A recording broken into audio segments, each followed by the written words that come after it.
So ನಂದು sound clear ಇದೆಯಾ? ಹೌದು.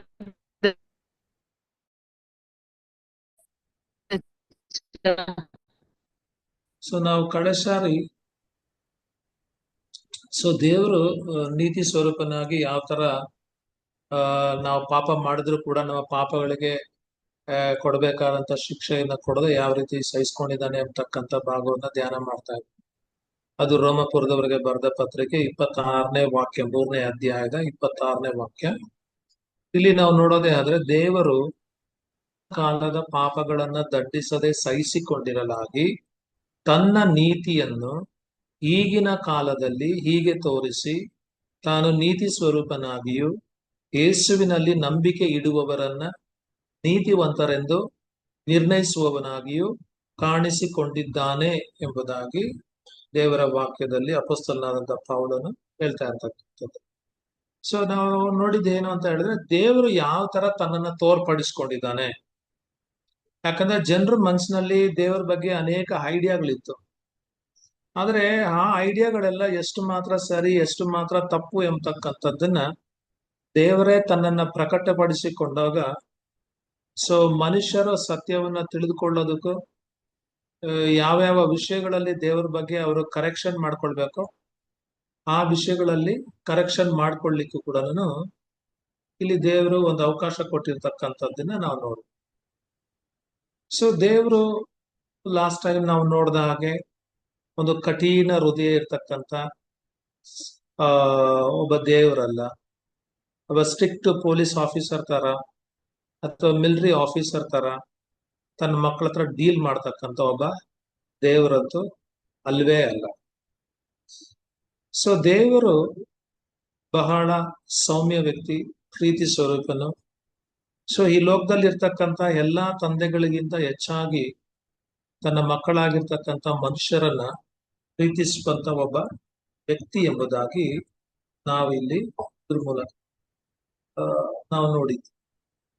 ಅಂದ್ರೆ ದೇವರು ನಾವು ಹಿಂದಿನ ಕಾಲದ ಪಾಪಗಳನ್ನ ದಂಡಿಸದೆ ಸಹಿಸಿಕೊಂಡಿದ್ದಾನೆ ಮತ್ತು ನಮ್ಮ ಪಾಪಗಳಿಗೆ ತಕ್ಕಂತೆ ನಮಗೇನಾದ್ರೂ ಶಿಕ್ಷೆ ಕೊಟ್ರೆ ನಾವ್ ಯಾರು ಕೂಡ ಉಳಿಯೋದಿಲ್ಲ, ನರ ಮನುಷ್ಯರು ಬರೀ ಉಸಿರೆ ಎಂಬತಕ್ಕಂತ ಒಂದು ಸ್ಥಿತಿಯನ್ನ ಆತನ ಚೆನ್ನಾಗಿ ತಿಳ್ಕೊಂಡಿದ್ದಾನೆ ಎಂಬತಕ್ಕಂಥದ್ದನ್ನು ಕೂಡ ನಾವು ನೋಡಿದ್ವಿ.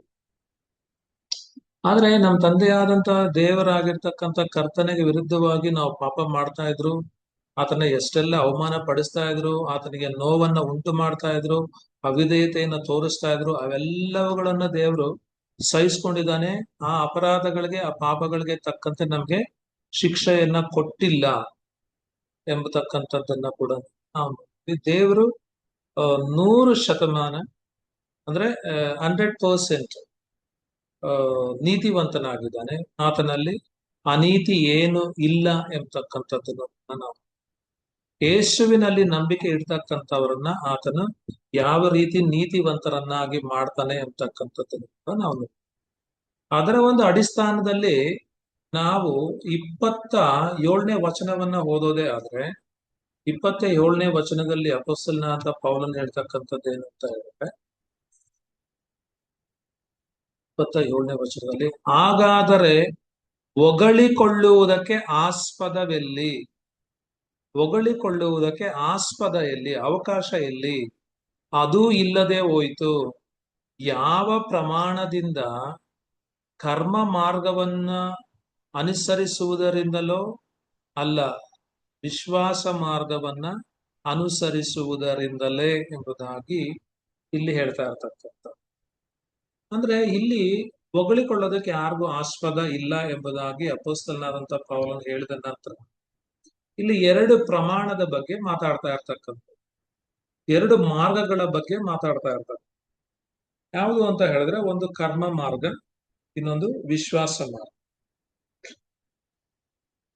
ಅವಾಗ ಯಾವ ಮಾರ್ಗವನ್ನ ಅನುಸರಿಸಿದರೆ ಹೊಗಳಿಕೊಳ್ಳೋದಕ್ಕೆ ಆಸ್ಪದ ಬರುತ್ತೆ, ಯಾವ ಮಾರ್ಗವನ್ನ ಅನುಸರಿಸಿದರೆ ಹೊಗಳಿಕೊಳ್ಳೋದಕ್ಕೆ ಆಸ್ಪದ ಬರೋದಿಲ್ಲ ಎಂಬತಕ್ಕಂಥದ್ದನ್ನ ಇಲ್ಲಿ ಅಪೊಸ್ತಲನಾದಂತ ಪೌಲನು ಹೇಳ್ತಾ ಇರ್ತಕ್ಕಂಥದ್ದು. ಸೊ ಕ್ರೈಸ್ತರಲ್ಲಿ ನೋಡೋದೇ ಆದ್ರೆ ಎಲ್ರು ಕೂಡ ತಮ್ಮನ್ನ ಹೊಗಳಿಕೊಳ್ಳೋದಕ್ಕೆ ಆಸೆ ಪಡ್ತಕ್ಕಂಥವರೇ ಹೆಚ್ಚು. ಕೆಲವರು ತಮ್ಮನ್ನ ಹೊಗಳ್ಕೊಳ್ತಾರೆ, ಕೆಲವರು ತಮ್ಮನ್ನ ಹೊಗಳಿಸ್ಕೊಳ್ತಾರೆ. ಆದ್ರೆ ಎಲ್ರು ಆಸೆ ಪಡ್ತಕ್ಕಂಥ ಒಂದು ವಿಷಯ ಏನು ಅಂತ ಹೇಳಿದ್ರೆ, ತಾವು ಹೊಗಳಿಕೆಯನ್ನ ಇಷ್ಟಪಡ್ತಕ್ಕಂಥವ್ರು ಎಂತಕ್ಕಂಥದ್ದನ್ನ ಸೂಚಿಸ್ತಾರೆ. ನಾವು ಬೇರೆಯವರಿಗಿಂತ ಒಳ್ಳೆ ವ್ಯಕ್ತಿ, ನನ್ನ ಒಳ್ಳೆತನದಿಂದಲೇ ದೇವ್ರು ನನ್ನನ್ನ ಆರಿಸ್ಕೊಂಡಿದ್ದಾನೆ, ನಾನು ಒಳ್ಳೆದನ್ನ ಮಾಡಿದ್ರಿಂದಲೇ ದೇವ್ರು ನನ್ನನ್ನ ಆಶೀರ್ವದಿಸಿದ್ದಾನೆ, ನಾನು ಒಳ್ಳೆಯವನಾಗಿ ನಡೆದುಕೊಂಡಿರೋದ್ರಿಂದಲೇ ನನಗೆ ಇಷ್ಟೆಲ್ಲ ಆತ್ಮೀಕ ವರಗಳನ್ನ ನನ್ನ ಜೀವನದಲ್ಲಿ ಸುರಿಸಿದ್ದಾನೆ. ಸೊ ಬೇರೆಯವರಿಗೆ ಇದನ್ನೆಲ್ಲ ಕೊಟ್ಟಿಲ್ಲ. ಯಾಕೆಂತ ಹೇಳಿದ್ರೆ ಬೇರೆಯವರು ಅಷ್ಟು ಒಳ್ಳೆಯವರಲ್ಲ. ಸೊ ಇವೆಲ್ಲಾನು ಹೊಗಳಿಕೊಳ್ತಕ್ಕಂಥದ್ದು, ಹೆಚ್ಚಳ ಪಡ್ತಕ್ಕಂಥದ್ದು, ಉಬ್ಬಿಕೊಳ್ತಕ್ಕಂಥದ್ದು. ಸೊ ದೇವರ ಸನ್ನಿಧಿಯಲ್ಲಿ ಯಾರಿಗೆ ಹೆಚ್ಚಿಸಿಕೊಳ್ಳಿಕ್ಕೆ, ಯಾರಿಗೆ ಉಬ್ಬಿಕೊಳ್ಳಿಕ್ಕೆ ಸಾಧ್ಯ ಎಂಬತಕ್ಕಂಥ ಒಂದು ಪ್ರಶ್ನೆಯನ್ನ ಅಪೊಸ್ತಲನಾದಂತ ಪೌಲನು ಕೇಳ್ತಾ ಇರ್ತಾರೆ. ಸೊ ಯಾಕೆಂತ ಹೇಳಿದ್ರೆ ಇವಾಗ ಧರ್ಮಶಾಸ್ತ್ರದಲ್ಲಿ, ಹಳೆ ಒಡಂಬಡಿಕೆಯಲ್ಲಿ ಅಥವಾ ನ್ಯಾಯ ಪ್ರಮಾಣದಲ್ಲಿ ಬರೆದಿರ್ತಕ್ಕಂಥ ಎಲ್ಲವುಗಳನ್ನ ಒಬ್ಬ ಮನುಷ್ಯನು ದಿನನಿತ್ಯ ಮಾಡಿದರೆ ಅವನು ನೀತಿವಂತನು. ಅಂತ ಮನುಷ್ಯನಿಗೆ ನಿಜವಾಗ್ಲೂ ಹೊಗಳಿಕೆ ಬಂದೇ ಬರುತ್ತೆ.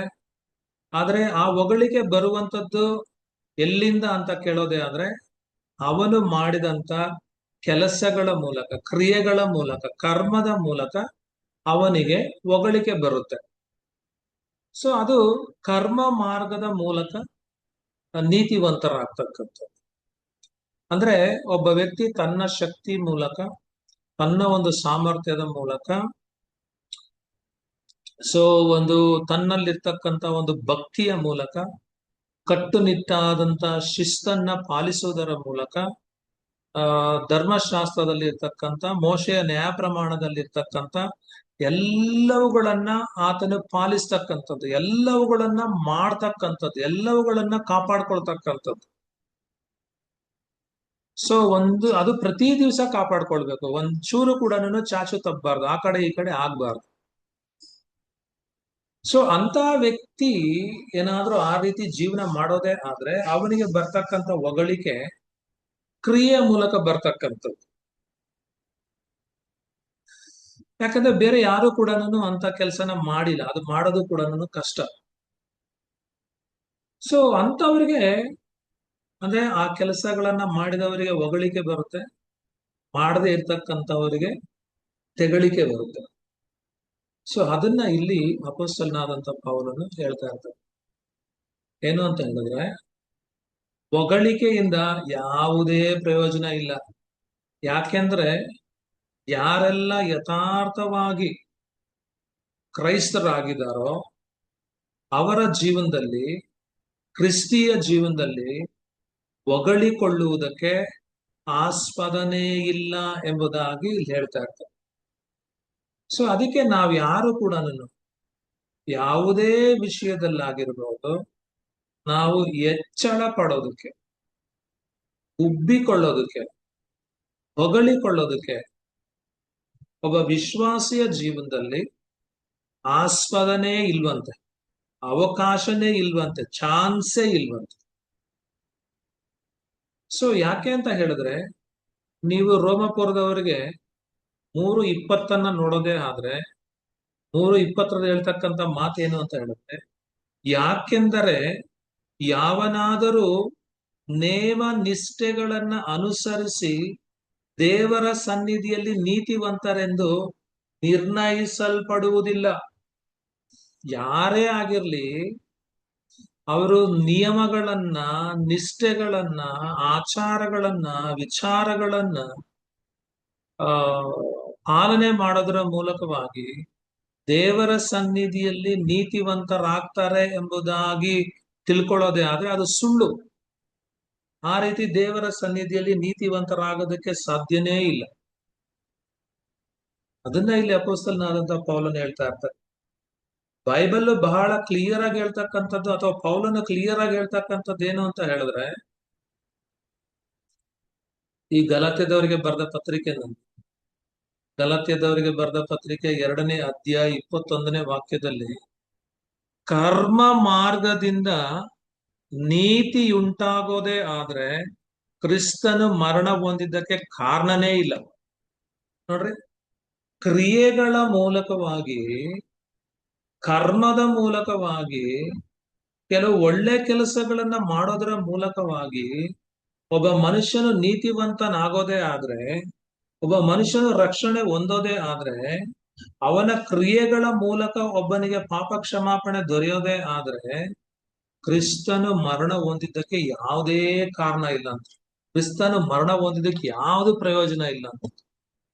ಹಂಗಿರೋದೇ ಆದ್ರೆ ಎಲ್ರು ಕೂಡ ನಾನು ಒಳ್ಳೆ ಕೆಲಸ ಮಾಡೋದ್ರ ಮೂಲಕ ದೇವರ ಸನ್ನಿಧಿಯಲ್ಲಿ ನೀತಿವಂತರಾಗಬಹುದು, ರಕ್ಷಣೆಯನ್ನ ಹೊಂದಬಹುದು, ನಿತ್ಯ ಜೀವವನ್ನ ಪಡ್ಕೊಳ್ಬಹುದು. ಸಿ, ಅವಾಗ ಅವ್ರು ಹೊಗಳ್ಬಹುದು, ನಾನ್ ಒಳ್ಳೆ ಕೆಲಸ ಮಾಡಿ ನೋಡ್ ನಾ ನಿತ್ಯ ಜೀವ ಪಡ್ಕೊಂಡಿದ್ದೀನಿ, ನಾನ್ ಇಂಥ ಕೆಲಸ ಮಾಡಿ ನೋಡು ನಾನು ರಕ್ಷಣೆಯನ್ನ ಪಡ್ಕೊಂಡಿದ್ದೀನಿ, ನಿನ್ ಕಾಯಿನಲ್ಲಿ ಇದನ್ನ ಪಡ್ಕೊಳಕ್ ಆಗಿಲ್ಲ, ಹೊಗಳ್ಕೊಳ್ಬಹುದು. ಆದ್ರೆ ಗಲಾತ್ಯದವರಿಗೆ ಬರೆದ ಪತ್ರಿಕೆ 3:11 ಹೇಳ್ತಕ್ಕಂಥದ್ದು ಏನು ಅಂತ ಹೇಳಿದ್ರೆ, ಇದಲ್ಲದೆ ಕರ್ಮ ಮಾರ್ಗದಿಂದ ಯಾವನು ಕೂಡ ದೇವರ ಸನ್ನಿಧಿಯಲ್ಲಿ ನೀತಿವಂತನಾಗುವುದಿಲ್ಲ ಎಂಬುದು ಸ್ಪಷ್ಟವಾಗಿದೆ.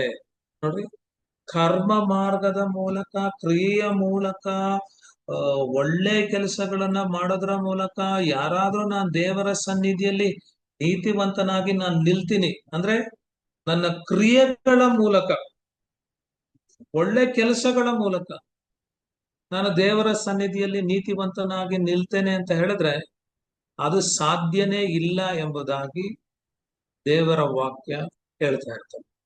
ಕಾರಣ ಏನು ಅಂತ ಹೇಳಿದ್ರೆ, ಎಫೆಸದವರಿಗೆ ಬರೆದ ಪತ್ರಿಕೆ 2ನೇ ಅಧ್ಯಾಯ 8 ಮತ್ತು 9ನೇ ವಚನಗಳನ್ನ ನಾವು ಓದೋದೇ ಆದ್ರೆ ಅಲ್ಲಿ ಹೇಳ್ತಕ್ಕಂಥದ್ದು ಏನಂತ, ನಂಬಿಕೆಯ ಮೂಲಕ ಕೃಪೆಯಿಂದಲೇ ರಕ್ಷಣೆಯನ್ನ ಹೊಂದಿದವರಾಗಿದ್ದೀರಿ. ನೋಡ್ರಿ, ನೀವು ದೇವರನ್ನ ನಂಬಿದ್ರಿ, ದೇವರನ್ನ ನಂಬಿದಾಗ ನಿಮ್ಗೆ ಕೃಪೆ ಸಿಕ್ತು, ಆ ಕೃಪೆಯ ಮೂಲಕ ನೀವು ರಕ್ಷಣೆಯನ್ನ ಹೊಂದಿರ್ತಕ್ಕಂಥದ್ದು. ಸೊ ಇಲ್ಲಿ ನಂಬಿಕೆಯ ಮಾರ್ಗ, ಆದ್ರೆ ಕರ್ಮ ಮಾರ್ಗ. ಸೊ ಕರ್ಮ ಮಾರ್ಗವನ್ನ ಅನುಸರಿಸಿ ದೇವರ ಸನ್ನಿಧಿಯಲ್ಲಿ ನೀತಿವಂತರಾಗೋದೇ ಆದ್ರೆ ಹೊಗಳಿಕೊಳ್ಳುವುದಕ್ಕೆ ಆಸ್ಪದ ಇದೆ. ಆದ್ರೆ ಇಲ್ಲಿ ಯಾರಿಗೂ ಕೂಡ ದೇವರ ಸನ್ನಿಧಿಯಲ್ಲಿ ಹೊಗಳಿಕೊಳ್ಳೋದಕ್ಕೆ ಆಸ್ಪದ ಇಲ್ಲ, ಆಸ್ಪದನ ದೇವರು ಮಾಡ್ಕೊಟ್ಟಿಲ್ಲ. ಯಾಕೆ ಅಂತ ಹೇಳಿದ್ರೆ, ಎಲ್ಲರೂ ಕೂಡ ರಕ್ಷಣೆಯನ್ನ ಹೊಂದತಕ್ಕಂಥದ್ದು, ಎಲ್ಲರೂ ಕೂಡ ದೇವರ ಸನ್ನಿಧಿಯಲ್ಲಿ ನೀತಿವಂತರಾಗ್ತಕ್ಕಂಥದ್ದು, ಎಲ್ಲರೂ ಕೂಡ ನಿತ್ಯ ಜೀವಕ್ಕೆ ಅವಕಾಶಿಗಳಾಗ್ತಕ್ಕಂಥದ್ದು ನಂಬಿಕೆಯ ಮೂಲಕ, ಕೃಪೆಯಿಂದ. ನಾವು ದೇವರನ್ನ ನಂಬಿದಾಗ ದೇವರ ನಮಗೆ ಕೃಪೆಯನ್ನ ಕೊಡ್ತಾನೆ. ಆ ಕೃಪೆ ನಮ್ಮನ್ನ ನಿತ್ಯ ಜೀವಕ್ಕೆ ನಡೆಸುತ್ತೆ, ಆ ಕೃಪೆ ನಮ್ಮನ್ನ ರಕ್ಷಣೆಗೆ ನಡೆಸುತ್ತೆ, ಆ ಕೃಪೆ ನಮ್ಮನ್ನ ಮಾನಸಾಂತರಕ್ಕೆ ನಡೆಸುತ್ತೆ, ಆ ಕೃಪೆ ನಮ್ಮನ್ನ ಕ್ರಿಸ್ತನ ಸಾರೂಪ್ಯವನ್ನ ಧರಿಸಿಕೊಳ್ಳೋದಕ್ಕೆ ಸಹಾಯ ಮಾಡುತ್ತೆ, ಆ ಕೃಪೆ ನಮ್ಮನ್ನ ನೀತಿವಂತನನ್ನಾಗಿ ಮಾಡುತ್ತೆ.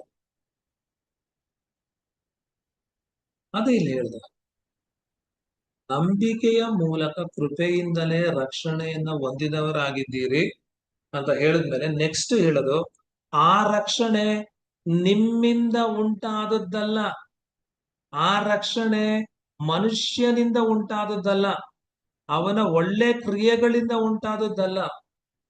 ಆ ರಕ್ಷಣೆ ದೇವರ ವರ.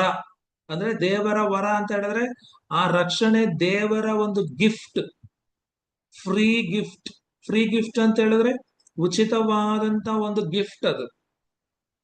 ನೋಡ್ರಿ, ಅಲ್ಲಿ ಪೌಲ ಮತ್ತೆ ಆ ವಾಕ್ಯದಲ್ಲಿ ಹೇಳ್ತಕ್ಕಂಥದ್ದು, ಅದು ಪುಣ್ಯ ಕ್ರಿಯೆಗಳಿಂದ ಉಂಟಾದದ್ದಲ್ಲ. ಪುಣ್ಯ ಕ್ರಿಯೆಗಳಿಂದ ರಕ್ಷಣೆ ಸಿಗೋದಿಲ್ಲ. ನೀತಿ ಕ್ರಿಯೆಗಳಿಂದ ರಕ್ಷಣೆ ಸಿಗೋದಿಲ್ಲ, ಒಳ್ಳೆ ಕ್ರಿಯೆಗಳಿಂದ ರಕ್ಷಣೆ ಸಿಗೋದಿಲ್ಲ, ಒಳ್ಳೆ ಕ್ರಿಯೆಗಳಿಂದ ನೀತಿ ಸಿಗೋದಿಲ್ಲ, ಒಳ್ಳೆ ಕ್ರಿಯೆಗಳಿಂದ ನಿತ್ಯ ಜೀವ ಸಿಗೋದಿಲ್ಲ. ಆದುದರಿಂದ ಹೊಗಳಿಕೊಳ್ಳುವುದಕ್ಕೆ ಯಾರಿಗೂ ಆಸ್ಪದವಿಲ್ಲ ಎಂಬುದು. ದೇವರ ವಾಕ್ಯ ಬಹಳ ಸ್ಪಷ್ಟವಾಗಿ ಇಲ್ಲಿ ಹೇಳ್ತಾ ಇರ್ತಾರೆ. ಅದನ್ನೇ ಅಪೊಸ್ತಲನಾದಂತ ಪೌಲ್ ಹೇಳ್ತಾ ಇರ್ತಾರೆ, ದೇವರ ಸನ್ನಿಧಿಯಲ್ಲಿ ಹೊಗಳಿಕೊಳ್ಳೋದಕ್ಕೆ ಆಸ್ಪದನೆ ಇಲ್ಲ. ಕರ್ಮ ಮಾರ್ಗದ ಮೂಲಕ ದೇವರ ಸನ್ನಿಧಿಯಲ್ಲಿ ಹೊಗಳಿಕೊಳ್ಳೋದಕ್ಕೆ ಆಸ್ಪದನೆ ಇಲ್ಲ. ಆದರೆ ನಂಬಿಕೆಯ ಮೂಲಕ ದೇವರ ಸನ್ನಿಧಿಯಲ್ಲಿ ಅದಕ್ಕೆ ಆಸ್ಪದ ಇದೆ ಎಂಬುದಾಗಿ ಹೇಳ್ತಾ ಇರ್ತಾರೆ. ಸೊ ನಾವು ನಂಬಿಕೆಯ ಮೂಲಕ ನೀತಿವಂತರಾಗಿರ್ತಕ್ಕಂಥವ್ರು, ವಿಶ್ವಾಸದ ಮೂಲಕ ನೀತಿವಂತರಾಗಿರ್ತಕ್ಕಂಥವ್ರು, ನಂಬಿಕೆಯ ಮೂಲಕ ಕೃಪೆಯನ್ನ ಹೊಂದಿರತಕ್ಕಂಥ ವ್ಯಕ್ತಿಗಳು, ನಂಬಿಕೆಯ ಮೂಲಕ ವಿಚಿತವಾದಂತಹ ವರಗಳನ್ನ ಪಡೆದುಕೊಂಡಿರ್ತಕ್ಕಂಥ ವ್ಯಕ್ತಿಗಳು, ನಂಬಿಕೆಯ ಮೂಲಕ ವಿಶ್ವಾಸದ ಮೂಲಕ ದೇವರ ಆಶೀರ್ವಾದಗಳನ್ನ ಹೊಂದುತ್ತಾ ಇರತಕ್ಕಂಥ ವ್ಯಕ್ತಿಗಳು, ನಂಬಿಕೆಯ ಮೂಲಕ ಕೃಪೆಯ ವರವನ್ನ, ರಕ್ಷಣೆಯ ವರವನ್ನ, ಮಾನಸಾಂತರದ ವರವನ್ನ, ನೀತಿಯ ವರವನ್ನ, ನಿತ್ಯ ಜೀವದ ವರವನ್ನ, ದೇವರ ರಾಜ್ಯದ ವರವನ್ನ, ನಂಬಿಕೆಯ ವರವನ್ನ ನಾವು ಹೊಂದಿರ್ತಕ್ಕಂಥ. ಸೊ ನಂಬಿಕೆಯ ಮೂಲಕ ಇವೆಲ್ಲವೂ ಕೂಡ ಕ್ರಿಸ್ತನಲ್ಲಿ, ಯೇಸು ಕ್ರಿಸ್ತನಲ್ಲಿ ಸೌಜನ್ಯವಾಗಿ, ಉಚಿತವಾಗಿ, ಫ್ರೀಯಾಗಿ ದೊರೆತಕ್ಕಂಥ ಆಶೀರ್ವಾದಗಳು, ವರಗಳು, ದೇವರ ಗಿಫ್ಟ್. ಸೊ ಇದಕ್ಕೆಲ್ಲ ನಂಬಿಕೆನೇ ಮುಖ್ಯ.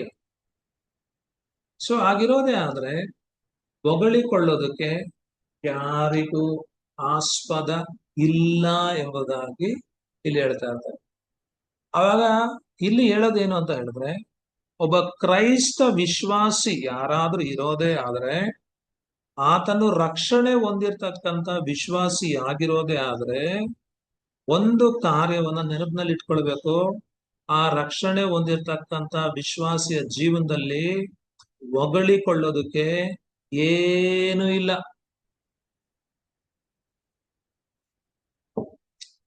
ಆದ್ರೆ ಇವತ್ತು ಅನೇಕ ಕ್ರೈಸ್ತರು ಅನೇಕ ವಿಷಯಗಳಲ್ಲಿ ಹೊಗಳ್ಕೊಳ್ತಾ ಇದ್ದಾರೆ, ಅನೇಕ ವಿಷಯಗಳಲ್ಲಿ ಹೆಚ್ಚಳ ಪಡ್ತಾ ಇದ್ದಾರೆ, ಅನೇಕ ವಿಷಯಗಳಲ್ಲಿ ಅಹಂಕಾರ ಪಡ್ತಾ ಇದ್ದಾರೆ. ಸೊ ಅವೆಲ್ಲವೂ ಕೂಡ ದೇವರಿಗೆ ವಿರುದ್ಧವಾಗಿರ್ತಕ್ಕಂಥ ಕಾರ್ಯಗಳು. ಆತರ ಹೆಚ್ಚಳ ಪಟ್ಕೊಳ್ಳಿಕ್ಕೆ, ಹೊಗಳಿಕೊಳ್ಳೋದಕ್ಕೆ, ಉಬ್ಬಿಕೊಳ್ಳೋದಕ್ಕೆ ದೇವರ ಬಳಿಯಲ್ಲಿ ಯಾರಿಗೂ ಕೂಡ ದೇವರ ಅವಕಾಶವನ್ನ ಕೊಟ್ಟಿಲ್ಲ. ಆ ರೀತಿ ಹೊಗಳ್ಕೊಳ್ಬೇಕಾದ್ರೆ ಏನ್ ಮಾಡ್ಬೇಕಂತೆ ದೇವರ ವಾಕ್ಯ ಹೇಳ್ತಕ್ಕಂಥದ್ದು. ಯಾರಿಗಾದ್ರೂ ಹೊಗಳ್ಕೊಳ್ಬೇಕು ಅಂತ ಹೇಳಿ ಇಷ್ಟ ಪಡೋದೇ ಆದ್ರೆ ಅವ್ರೇನ್ ಮಾಡ್ಬೇಕಂತೆ, ಯೆರೆಮೀಯ ಪ್ರವಾದನೆ ಗ್ರಂಥ. ಸೊ ಯೆರೆಮೀಯ ಪ್ರವಾದನೆ ಗ್ರಂಥ 9ನೇ ಅಧ್ಯಾಯ 23-24 ಹೇಳ್ತಕ್ಕಂಥದ್ದೇನು ಅಂತ ಹೇಳೋದು, ಯೆಹೋವನು ಈಗನ್ನುತ್ತಾನೆ, ಜ್ಞಾನಿಯು ತನ್ನ ಜ್ಞಾನಕ್ಕೆ, ಪರಾಕ್ರಮಿಯು ತನ್ನ ಪರಾಕ್ರಮಕ್ಕೆ, ಐಶ್ವರ್ಯವಂತನು ತನ್ನ ಐಶ್ವರ್ಯಕ್ಕೆ ಹೆಚ್ಚಳ ಪಡದಿರಲಿ. ಹೆಚ್ಚಳ ಪಡುವವನು ತಾನು ತನ್ನನ್ನ ತಿಳಿದು, ನಾನು ಲೋಕದಲ್ಲಿ ಪ್ರೀತಿ, ನೀತಿ, ನ್ಯಾಯಗಳನ್ನ ತೋರ್ಪಡಿಸುವ ಯೆಹೋವನಾಗಿರುವವನು ಎಂದು ಗ್ರಹಿಸಿಕೊಂಡಿದ್ದೇನೆ ಎಂಬುದಕ್ಕೆ ಹೆಚ್ಚಳ ಪಡಲು. ಪ್ರೀತಿ, ನೀತಿ, ನ್ಯಾಯಗಳೇ ನನಗೆ ಆನಂದವೆಂದು ಯೆಹೋವನು ಅನ್ನುತ್ತಾನೆ ಎಂಬುದಾಗಿ ಇಲ್ಲಿ ಹೇಳ್ತಾರೆ. ಸೊ ಯೆರೆಮೀಯನು ಹೇಳ್ತಕ್ಕಂಥದ್ದೇನು ಅಂತ ಹೇಳಿದ್ರೆ, ಈ ಲೋಕದವರು ಹೆಚ್ಚಳ ಪಡೋದಕ್ಕೆ ಸುಮಾರು ವಿಷಯಗಳಿವೆ. ಕೆಲವರು ಜ್ಞಾನದಲ್ಲಿ ಹೆಚ್ಚಳ ಪಡ್ತಾರೆ, ಕೆಲವರು ತಮ್ಮ ಪರಾಕ್ರಮದಲ್ಲಿ ಹೆಚ್ಚಳ ಪಡ್ತಾರೆ, ಕೆಲವರು ತಮ್ಮ ಐಶ್ವರ್ಯದಲ್ಲಿ ಹೆಚ್ಚಳ ಪಡ್ತಾರೆ, ಕೆಲವರು ತಮ್ಮ ಅಧಿಕಾರದಲ್ಲಿ ಹೆಚ್ಚಳ ಪಡ್ತಾರೆ. ಆದರೆ ಹೆಚ್ಚಳ ಪಡುವವನು ದೇವರ ಭಕ್ತನಾಗಿರ್ತಕ್ಕಂಥ, ದೇವರ ಮನುಷ್ಯನಾಗಿರ್ತಕ್ಕಂಥ, ದೇವರಲ್ಲಿ ವಿಶ್ವಾಸ ಇಟ್ಟಿರ್ತಕ್ಕಂಥ ಒಬ್ಬ ವ್ಯಕ್ತಿ ಯಾವ ತರ ಹೆಚ್ಚಳ ಪಡಬೇಕು ಅಂತ ಹೇಳಿದ್ರೆ, ನಾನು ಯೆಹೋವನಾದಂತ ದೇವರನ್ನ ತಿಳಿದುಕೊಂಡಿದ್ದೇನೆ. ಆ ಯೆಹೋವನಾದಂತ ದೇವರು ಲೋಕದಲ್ಲಿ ಪ್ರೀತಿಯನ್ನ, ನೀತಿಯನ್ನ, ನ್ಯಾಯಗಳನ್ನ ತೋರ್ಪಡಿಸುವ ದೇವರು. ಯಾಕೆಂತ ಹೇಳಿದ್ರೆ, ಪ್ರೀತಿ, ನೀತಿ, ನ್ಯಾಯಗಳೇ ಯೆಹೋವನಾದಂತ ದೇವರಿಗೆ ಆನಂದವಾಗಿರ್ತಕ್ಕಂಥ. ಬೇರೆ ಯಾವ್ದ್ರಲ್ಲೂ ಕೂಡ ದೇವರು ಸಂತೋಷ ಪಡೋದಿಲ್ಲ, ಬೇರೆ ಯಾವ್ದ್ರಲ್ಲೂ ಕೂಡ ದೇವರು ಆನಂದ ಪಡೋದಿಲ್ಲ. ದೇವರು ಆನಂದ ಪಡ್ತಕ್ಕಂಥದ್ದು ಯಾವ್ದ್ರಲ್ಲಿ? ಪ್ರೀತಿ, ನೀತಿ, ನ್ಯಾಯ, ಇವುಗಳಲ್ಲಿ ದೇವರು ಆನಂದ ಪಡ್ತಾರೆ. ಸೊ ಇವುಗಳಲ್ಲಿ ಆನಂದ ಪಡ್ತಕ್ಕಂತ ಯೆಹೋವನಾದಂತ ದೇವರನ್ನ ಸರಿಯಾದ ರೀತಿಯಲ್ಲಿ ಒಂದು ವೇಳೆ ನಾನು ಅರ್ಥ ಮಾಡ್ಕೊಂಡಿರೋದೇ ಆದ್ರೆ, ನೀವು ಅರ್ಥ ಮಾಡ್ಕೊಂಡಿರೋದೇ ಆದ್ರೆ, ಆ ಸತ್ಯದಲ್ಲಿ ಆ ದೇವರಲ್ಲಿ ನಾವು ಹೆಚ್ಚಳ ಪಡಬೇಕೇ ಹೊರತು ಬೇರೆ ಯಾವ್ದ್ರಲ್ಲೂ ಕೂಡ ಹೆಚ್ಚಳ ಪಡಬಾರ್ದು ಎಂಬುದಾಗಿ ಇಲ್ಲಿ ಹೇಳ್ತಾ ಇರ್ತಕ್ಕಂಥ. ಮತ್ತೆ ಕೊರಿಂಥದವರಿಗೆ ಬರೆದ ಮೊದಲನೇ ಪತ್ರಿಕೆ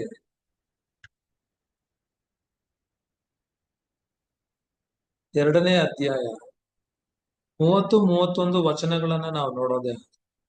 ಹೀಗಿರಲು ದೇವರ ಮುಂದೆ ಹೊಗಳಿಕೊಳ್ಳುವುದಕ್ಕೆ ಯಾರಿಗೂ ಆಸ್ಪದವಿಲ್ಲ. ನೀವು ಕ್ರಿಸ್ತನಲ್ಲಿ ಇರುವಂತದ್ದು ಆತನಿಂದಲೇ. ನೋಡ್ರಿ, ಅರ್ಥ ಆಯ್ತಾ ಈ ವಚನ? ಸೊ ದೇವರ ಮುಂದೆ ಹೊಗಳಿಕೊಳ್ಳೋದಕ್ಕೆ ಆಸ್ಪದಲ್ಲಿ, ಯಾಕೆಂತ ಹೇಳಿದ್ರೆ ನಾವು ಕ್ರಿಸ್ತನನ್ನ ಕಂಡುಕೊಂಡಿರ್ತಕ್ಕಂಥದ್ದು, ಕ್ರಿಸ್ತನಲ್ಲಿ ನೆಲೆಗೊಂಡಿರ್ತಕ್ಕಂಥದ್ದು, ಕ್ರಿಸ್ತನಲ್ಲಿ ಒಂದಾಗಿ ಜೀವಿಸ್ತಾ ಇರ್ತಕ್ಕಂಥದ್ದು ಆತನಿಂದಲೇ. ಆತನಿಂದಲೇ ಅಂತ ಹೇಳಿದ್ರೆ ಅವೆಲ್ಲವನ್ನ ಮಾಡಿರ್ತಕ್ಕಂಥದ್ದು ತಂದೆಯಾದಂತ ದೇವರು. ತಂದೆಯಾದಂತ ದೇವರು ನನ್ನನ್ನ ಆ ಕ್ರಿಸ್ತನನ್ನ ಅರ್ಥ ಮಾಡಿಕೊಳ್ಳೋದಕ್ಕೆ, ಕ್ರಿಸ್ತನನ್ನ ಕಂಡುಕೊಳ್ಳೋದಕ್ಕೆ ಸಹಾಯ ಮಾಡಿ ಶಕ್ತಿ ನೀಡಿರ್ತಕ್ಕಂಥದ್ದು. ತಂದೆಯಾದಂತ ದೇವರು ನನ್ನನ್ನ ಕ್ರಿಸ್ತನಲ್ಲಿ ಇಟ್ಟಿರ್ತಕ್ಕಂಥದ್ದು. ತಂದೆಯಾದಂತ ದೇವರು ನನ್ನನ್ನ ಕ್ರಿಸ್ತನ ಅನ್ಯೂನ್ಯತೆಯಲ್ಲಿ ಸೇರಿಸಿರ್ತಕ್ಕಂಥದ್ದು. ಸೊ ಇವೆಲ್ಲ ಮಾಡಿರ್ತಕ್ಕಂಥದ್ದು ದೇವರೇನೆ, ನಾನಲ್ಲ. ನೀವು ಒಂದು ವೇಳೆ ಯೇಸು ಕ್ರಿಸ್ತನನ್ನ ನಿಮ್ಮ ಆಯುಸ್ಸಲ್ಲಿ ಕಂಡುಕೊಂಡಿರೋದೇ ಆದ್ರೆ ಅದಕ್ಕೆ ಕಾರಣ ಏನಪ್ಪಾ ಅಂತ ಹೇಳಿದ್ರೆ ಅದು ಆತನ ಒಂದು ಕೃಪೆ, ಆತನ ಒಂದು ಪ್ರೀತಿ, ಆತನ ಒಂದು ಕೆಲಸ. ಈ ಆತನು ಅಂದ್ರೆ ಯಾರು ಈ ಆತನು ಅಂತ ಕೇಳಿದ್ರೆ ಯೇಸು ಕ್ರಿಸ್ತನ ತಂದೆ, ನಮ್ಮ ತಂದೆಯಾಗಿರ್ತಕ್ಕಂಥ ದೇವರು ಆ ರೀತಿ ಮಾಡಿರ್ತಕ್ಕಂಥದ್ದು. ಆತನು ನಮಗೆ ಕ್ರಿಸ್ತನನ್ನ ಪ್ರಕಟಪಡಿಸಿರ್ತಕ್ಕಂಥದ್ದು, ಕ್ರಿಸ್ತನಲ್ಲಿ ನಂಬಿಕೆ ಇಡೋದಕ್ಕೆ ನಮ್ಮನ್ನ ಬಲಪಡಿಸಿರ್ತಕ್ಕಂಥದ್ದು, ಕ್ರಿಸ್ತನನ್ನ ಅರ್ಥ ಮಾಡಿಕೊಳ್ಳೋದಕ್ಕೆ ನಮಗೆ ಸಹಾಯ ಮಾಡಿರ್ತಕ್ಕಂಥದ್ದು, ಕ್ರಿಸ್ತನಲ್ಲಿ ನೆಲೆಗೊಳ್ಳಲಿಕ್ಕೆ, ಆತನ ಶರೀರದ ಅವಯವಗಳಾಗಿ ಜೀವಿಸ್ಲಿಕ್ಕೆ, ಆತನ ಶರೀರದಲ್ಲಿ ಅವಯವಗಳನ್ನಾಗಿ ಮಾಡಿರ್ತಕ್ಕಂಥದ್ದೆಲ್ಲ ಆತನೇ. ಆ ವಾಕ್ಯ ಹೇಳ್ತಕ್ಕಂಥದ್ದು ಏನಂತ ಹೇಳಿದ್ರೆ, ಕ್ರಿಸ್ತ ಯೇಸು ನಮಗೆ ದೇವರ ಕಡೆಯಿಂದ ಜ್ಞಾನವು, ನೀತಿಯು, ಶುದ್ಧೀಕರಣ, ವಿಮೋಚನೆಗಳಿಗೆ ಕಾರಣನೂ ಆದನು. ನೋಡ್ರಿ, ಈ ಯೇಸು ಕ್ರಿಸ್ತನು ದೇವರ ಕಡೆಯಿಂದ, ಈ ದೇವರೇನೆ ನಮ್ಮನ್ನ ಕ್ರಿಸ್ತನಲ್ಲಿ ನೆಲೆಗೊಳಿಸಿರ್ತಕ್ಕಂಥ, ಈ ದೇವರೇನೆ ನಮ್ಮ ರಕ್ಷಣೆಗೆ ಏನೇನ್ ಬೇಕೋ ಅದೆಲ್ಲವನ್ನ ಕ್ರಿಸ್ತನ ಮೂಲಕ ಮಾಡಿ ಮುಗಿಸಿರ್ತಕ್ಕಂಥ ಈ ಯೇಸು ಕ್ರಿಸ್ತನು ನಮಗೆ ದೇವರ ಕಡೆಯಿಂದ ಒಂದೇನಪ್ಪಾ ಅಂತಂದ್ರೆ ಜ್ಞಾನ ಅಂತೆ, ಎರಡನೇದು ಯೇಸು ಕ್ರಿಸ್ತನು ನಮ್ಮ ನೀತಿ ಅಂತೆ, ಮೂರನೇದು ಯೇಸು ಕ್ರಿಸ್ತನು ನಮ್ಮ ಶುದ್ಧೀಕರಣ ಅಂತೆ, ಯೇಸು ಕ್ರಿಸ್ತನು ನಮ್ಮ ವಿಮೋಚನೆ ಅಂತ. ಇವೆಲ್ಲಕ್ಕೂ ಕಾರಣ ಯೇಸು ಕ್ರಿಸ್ತನೇ. ಈ ಎಲ್ಲಕ್ಕೂ ಕಾರಣಕರ್ತನನ್ನಾಗಿ ಯೇಸು ಕ್ರಿಸ್ತನನ್ನ ಇಟ್ಟಿರ್ತಕ್ಕಂಥದ್ದು ತಂದೆಯಾದಂಥದ್ದು. ಅವಾಗ ಹೆಚ್ಚಳ ಪಡುವವನು ಕರ್ತನಲ್ಲಿಯೇ ಹೆಚ್ಚಳ ಪಡಲಿ ಎಂಬುದಾಗಿ ಇಲ್ಲಿ ಹೇಳ್ತಾ ಇರ್ತಕ್ಕಂಥ. ಸೊ ಇದು ಬಹಳ ಬಹಳ ಬಹಳ ದೇವರು ಯಾರಿಗೂ ಕೂಡ ಹೊಗಳಿಕೊಳ್ಳೋದಕ್ಕೆ ಅವಕಾಶವನ್ನ ಕೊಟ್ಟಿಲ್ಲ. ಹಳೆ ಒಡಂಬಡಿಕೆಯಲ್ಲಿ ಕೆಲವರು ಹೊಗಳಿಕೊಳ್ಳೋದಕ್ಕೆ ಪ್ರಯತ್ನ ಪಟ್ಟರು, ಆಗ್ಲಿಲ್ಲ. ಆದ್ರೆ ಅವರು ಹೊಗಳಿಕೊಳ್ಳೋದಕ್ಕೆ ಪ್ರಯತ್ನ ಪಟ್ಟಿದ್ದು ಯಾವುದರ ಮೂಲಕ ಅಂತ ಕೇಳೋದೇ ಆದ್ರೆ ಕರ್ಮ ಮಾರ್ಗವನ್ನ ಅನುಸರಿಸುವುದರ ಮೂಲಕ. ಕರ್ಮ ಮಾರ್ಗವನ್ನ ಅನುಸರಿಸುವುದರ ಮೂಲಕ ಯಾರು ಕೂಡ ದೇವರ ಸನ್ನಿಧಿಯಲ್ಲಿ ನೀತಿವಂತರಾಗ್ಲಿಕ್ಕೂ, ಯಾರು ಕೂಡ ರಕ್ಷಣೆಯನ್ನು ಹೊಂದಲಿಕ್ಕೂ, ಯಾರು ಕೂಡ ನಿತ್ಯ ಜೀವವನ್ನ ಪಡ್ಕೊಳ್ಳಿಕ್ಕೆ ಸಾಧ್ಯನೇ. ಎರಡನೇದು ಅಲ್ಲಿ ಹೇಳ್ತಾ ಇರ್ತಕ್ಕಂಥದ್ದು, ನಾವಿವೆಲ್ಲ ಪಡ್ಕೊಂಡಿರ್ತಕ್ಕಂಥದ್ದು ವಿಶ್ವಾಸದ ಮೂಲಕ. ಯಾವ ವಿಶ್ವಾಸ? ತಂದೆಯಾದಂತ ದೇವರು ಯೇಸು ಕ್ರಿಸ್ತನ ಮೂಲಕವಾಗಿ ನಮ್ಮ ರಕ್ಷಣೆಗೋಸ್ಕರವಾಗಿ, ನಮಗೆ ನಿತ್ಯ ಜೀವವನ್ನ ಕೊಡೋದಕ್ಕೋಸ್ಕರವಾಗಿ, ನಮ್ಮ ಪಾಪಗಳಿಂದ ಬಿಡಿಸೋದಕ್ಕೋಸ್ಕರವಾಗಿ, ಮರಣದಿಂದ ಬಿಡಿಸೋದಕ್ಕೋಸ್ಕರವಾಗಿ ಏನೆಲ್ಲ ಮಾಡ್ಬೇಕು ಅದೆಲ್ಲ ರೆಡಿ ಮಾಡಿದ್ದಾನೆ. ಆ ರೆಡಿ ಮಾಡಿರ್ತಕ್ಕಂಥ ದೇವರು ಪ್ರೀತಿ ನೀತಿ ನ್ಯಾಯಗಳನ್ನ ಆಸೆ ಪಡ್ತಕ್ಕಂಥ, ಅದರಲ್ಲಿ ಆನಂದ ಪಡ್ತಕ್ಕಂಥ ದೇವರು. ಸೊ ಆತನಲ್ಲಿ ನಂಬಿಕೆ ಇಟ್ಟು ಆತನನ್ನ ತಿಳ್ಕೊಂಡು ಆತನಲ್ಲಿ ಜೀವಿಸ್ತಕ್ಕಂಥವರು ಆತನಲ್ಲಿ ಹೆಚ್ಚಳ ಪಡಲಿ ಎಂಬುದು. ಸೊ ಎಲ್ಲವೂ ನಮಗೆ ದೇವರಿಂದ ಕ್ರಿಸ್ತನಲ್ಲಿ ನಂಬಿಕೆಯ ಮೂಲಕವಾಗಿ ಉಚಿತವಾಗಿನೇ ಸಿಕ್ಕಿರ್ತಕ್ಕಂಥದ್ದು, ದೊರೆತಿರ್ತಕ್ಕಂಥದ್ದು. ನಮಗಿರ್ತಕ್ಕಂಥ ಯಾವುದೇ ಒಂದು ಇದಕ್ಕೂ ನಾವ್ಯಾರು ಕೂಡ ಕಷ್ಟಪಟ್ಟಿಲ್ಲ, ಅದಕ್ಕೆ ನಾವ್ ಯಾರು ಕೂಡ ಯೋಗ್ಯರೇ ಅಲ್ಲ. ನೀವು ಒಂದ್ ವೇಳೆ ಯೋಚನೆ ಮಾಡೋದೇ ಆದ್ರೆ, ನೀವು ಯಾವ್ದಕ್ಕೆ ಯೋಗ್ಯರಾಗಿದ್ದೀರಿ ಹೇಳ್ರಿ? ಯಾವ ಆಶೀರ್ವಾದಗಳನ್ನ ಪಡ್ಕೊಳ್ಳೋದಕ್ಕೆ ನಾವು ಯೋಗ್ಯರಾಗಿ? ಯಾವುದಕ್ಕೆ ಯೋಗ್ಯರಲ್ಲ. ನಮ್ಮನ್ನ ಯೋಗ್ಯರನ್ನಾಗಿ ಮಾಡಿದ್ದೇ ತಂದೆಯಾದಂತ ದೇವರು, ನಮ್ಮನ್ನ ಯೋಗ್ಯರನ್ನಾಗಿ ಕ್ರಿಸ್ತನಲ್ಲಿ ಮಾಡಿರ್ತಕ್ಕ. ಸೊ ನಾವು ಅದನ್ನೆಲ್ಲ ಪಡ್ಕೊಳ್ತಕ್ಕಂಥದ್ದು ನಂಬಿಕೆಯ ಮೂಲಕ. 28ನೇ ವಚನಕ್ಕೆ ನಾವು ಬರೋದೇ ಆಗ. 28ನೇ ವಚನದಲ್ಲಿ ರೋಮಾಪುರದವರಿಗೆ ಬರೆದ ಪತ್ರಿಕೆ 3ನೇ ಅಧ್ಯಾಯ 28ನೇ ವಚನದಲ್ಲಿ ಹೇಳ್ತಕ್ಕಂಥದ್ದೇನು ಅಂತ ಹೇಳಿದ್ರೆ, ಧರ್ಮ ಪ್ರಮಾಣ ಸಂಬಂಧವಾದ ಕರ್ಮಗಳಿಲ್ಲದೆ ನಂಬಿಕೆಯಿಂದಲೇ ಮನುಷ್ಯರು ನೀತಿವಂತರೆಂದು ನಿರ್ಣಯಿಸಲ್ಪಡುವರೆಂಬುದಾಗಿ ನಿಶ್ಚಯ ಮಾಡಿಕೊಂಡೆವಲ್ಲ. ಇವತ್ತು ನಮಗೆ ನಿಶ್ಚಯ ಇದೆಯಾ? ಶ್ಯೂರಿಟಿ ಇದೆಯಾ? ಇನ್ನು ಅನುಮಾನಗಳಿದೆಯಾ? ಅಂದ್ರೆ ಧರ್ಮಶಾಸ್ತ್ರದಲ್ಲಿ ಹೇಳಿರುವಂತ ಕಾರ್ಯಗಳ ಮೂಲಕ, ಕರ್ಮಗಳ ಮೂಲಕ, ಕ್ರಿಯೆಗಳ ಮೂಲಕ ಒಬ್ಬ ಮನುಷ್ಯನು ದೇವರ ಸನ್ನಿಧಿಯಲ್ಲಿ ನೀತಿವಂತನಾಗೋದಕ್ಕೆ ಸಾಧ್ಯ ಇಲ್ಲ. ಅದರ ಒಂದು ನಿಶ್ಚಯ ಇದೆಯಾ? ನಿಶ್ಚಯ ಮಾಡ್ಕೊಂಡಿದ್ದೇವಾ? ಆದ್ರೆ ಕ್ರಿಯೆಗಳಿಲ್ಲದೆ, ಕಾರ್ಯಗಳಿಲ್ಲದೆ ನಂಬಿಕೆಯ ಮೂಲಕ ಒಬ್ಬ ಮನುಷ್ಯನು ದೇವರ ಸನ್ನಿಧಿಯಲ್ಲಿ ನೀತಿವಂತನಾಗಲಿಕ್ಕೆ ಸಾಧ್ಯ. ಆ ನಿಶ್ಚಯ ನಮಗಿದೆಯಾ? ಈ ಸತ್ಯವನ್ನ ನಿಶ್ಚಯ ಮಾಡ್ಕೊಂಡಿದ್ದೇವಾ? ಈ ಸತ್ಯವನ್ನ ನಾವು ದೃಢಪಡಿಸಿಕೊಂಡಿದ್ದೇವಾ? ಈ ಸತ್ಯದಲ್ಲಿ ನಾವು ದೃಢವಾಗಿ ನಿಂತಿದ್ದೇವಾ? ಅದನ್ನ ಅಪೊಸ್ತಲನಾದಂತ ಪೌಲನು ಹೇಳ್ತಾ ಇರ್ತಾರೆ. 29ನೇ ವಚನಕ್ಕೆ ನಾವು ಬರೋದೇ. 29ನೇ ವಚನದಲ್ಲಿ ದೇವರು ಯಹೂದ್ಯರಿಗೆ ಮಾತ್ರ ದೇವರಾಗಿದ್ದಾನೋ? ಅನ್ಯ ಜನಗಳಿಗೆ ಸಹ ದೇವರಲ್ವೇ? ಹೌದು, ದೇವರು ಒಬ್ಬನೇ ಆಗಿರಲಾಗಿ ಆತನು ಅನ್ಯ ಜನರಿಗೆ ಸಹ ದೇವರಾಗಿದ್ದಾನೆ ಎಂಬುದು. ಇಲ್ಲಿ ಅಪೊಸ್ತಲನಾದಂತ ಪೌಲ್ ಹೇಳ್ತಕ್ಕಂತ ಒಂದು ಸಂಗತಿ ಅಥವಾ ಸತ್ಯ ಏನಪ್ಪಾ ಅಂತ ಹೇಳಿದ್ರೆ, ದೇವರು ಒಬ್ಬನೇ. ಆದ್ರಿಂದ ಈ ದೇವರೇ ಯಹೂದ್ಯರಿಗೆ ದೇವರು, ಈ ದೇವರೇ ಕ್ರೈಸ್ತರಿಗೆ ದೇವರು, ಈ ದೇವರನ್ನೇ ಲೋಕದಲ್ಲಿ ಇರ್ತಕ್ಕಂಥ ಎಲ್ಲಾ ಜನರಿಗೂ ದೇವರು. ಆತನನ್ನ ಬಿಟ್ರೆ ಬೇರೆ ಯಾರು ಕೂಡ ದೇವರಿಲ್ಲ. ಈತನೊಬ್ಬನೇ ಸಕಲ ಜನರಿಗೂ ದೇವರಾಗಿರ್ತಕ್ಕಂಥವನು. ಅದರಿಂದ ಕೇಳ್ತಾ ಇರ್ತಕ್ಕಂಥದ್ದು, ಯೆಹೋವನಾದಂತ ದೇವರು, ಕರ್ತನಾದಂತ ಯೇಸು ಸ್ವಾಮಿ ಬರೀ ಯಹೂದ್ಯರಿಗೆ ಮಾತ್ರ ದೇವರ, ಅಥವಾ ಆತನ ಅನ್ಯ ಜನಗಳಿಗೆ ದೇವರ ಅಲ್ವಾ? ಅದಕ್ಕೆ ಹೇಳ್ತಾ ಇರೋದು, ಯಹೂದ್ಯರೇ ಆಗಿರ್ಲಿ, ಅನ್ಯ ಜನರೇ ಆಗಿರ್ಲಿ, ಯಾರೇ ಆಗಿರ್ಲಿ, ಕಾಡಲ್ ವಾಸ ಮಾಡ್ತಾ ಇರ್ತಕ್ಕಂಥವ್ರಾಗಿರ್ಲಿ, ನಾಡಲ್ ವಾಸ ಮಾಡ್ತಾ ಇರ್ತಕ್ಕಂಥವ್ರಾಗಿರ್ಲಿ, ನಂಬಿಕೆ ಇಟ್ಟವರಾಗಿರ್ಲಿ, ನಂಬಿಕೆ ಇಡದೆ ಇರ್ತಕ್ಕಂಥವ್ರಾಗಿರ್ಲಿ, ಎಲ್ಲರಿಗೂ ಕೂಡ ಈತನೇ ದೇವರು. 30ನೇ ವಚನಕ್ಕೆ ಬರೋದೇ ಆತ. 30ನೇ ವಚನದಲ್ಲಿ ಅಪೊಸ್ತಲನಾದಂತ ಪೌಲ ಹೇಳುವಂತ ಒಂದು ಸತ್ಯ ಏನಪ್ಪಾ ಅಂತ ಹೇಳ,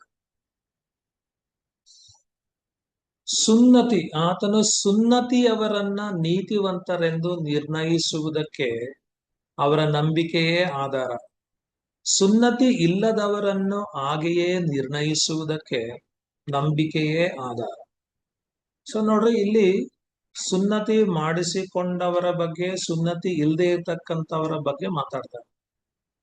ಈಗ ಸುನ್ನತಿ ಇದ್ರು ಸುನ್ನತಿ ಇಲ್ಲದೆ ಇದ್ರು ಅವರನ್ನ ನೀತಿವಂತರನ್ನಾಗಿ ನಿರ್ಣಯಿಸಿದ್ದಾನೆ. ಈಗ ಕೆಲವರು ಸುನ್ನತಿ ಮಾಡಿಸ್ಕೊಂಡಿದ್ದಾರೆ, ದೇವರ ವಾಕ್ಯಕ್ಕೆ ನಾವು ವಿಧೇಯರಾಗಿದ್ದಾರೆ. ಆದ್ರೆ ಅವರು ದೇವರ ಸನ್ನಿಧಿಯಲ್ಲಿ ನೀತಿವಂತರಾಗಿರ್ತಕ್ಕಂಥದ್ದು ಅವರ ವಿಧೇಯತೆಯ ಮೂಲಕನ, ನಂಬಿಕೆಯ ಮೂಲಕ. ಸೊ ಅದನ್ನ ಇಲ್ಲಿ ಹೇಳ್ತಾ ಇರ್ತಾರೆ. ಸೊ ಸುನ್ನತಿಯವರು ನೀತಿವಂತರ ಎಂಬುದಾಗಿ ನಿರ್ಣಯಿಸ್ತಕ್ಕಂಥದ್ದು ಅವರ ನಂಬಿಕೆಯ ಆಧಾರ. ಅದೇ ರೀತಿ ಸುನ್ನತಿ ಇಲ್ಲದೆ ಇರೋರು ಕೂಡ ನೀತಿವಂತರೆಂಬುದಾಗಿ ನಿರ್ಣಯಿಸೋದಕ್ಕೆ ಕಾರಣ ಅದೇ ನಂಬಿಕೆನೆ. ಸೊ ಇಲ್ಲಿ ನಂಬಿಕೆ ಬಹಳ ಬಹಳ ಬಹಳ ಮುಖ್ಯ ಎಂಬುದಾಗಿ ಅಪೊಸ್ತಲನಾದಂತ ಪೌಲನು ಹೇಳ್ತಾ ಇರ್ತಕ್ಕಂಥ. ಸೊ ಇವಾಗ ಕ್ರೈಸ್ತರು ನೀತಿವಂತರಾಗೋದಕ್ಕೆ ಕಾರಣ ಅವರ ನಂಬಿಕೆನೆ.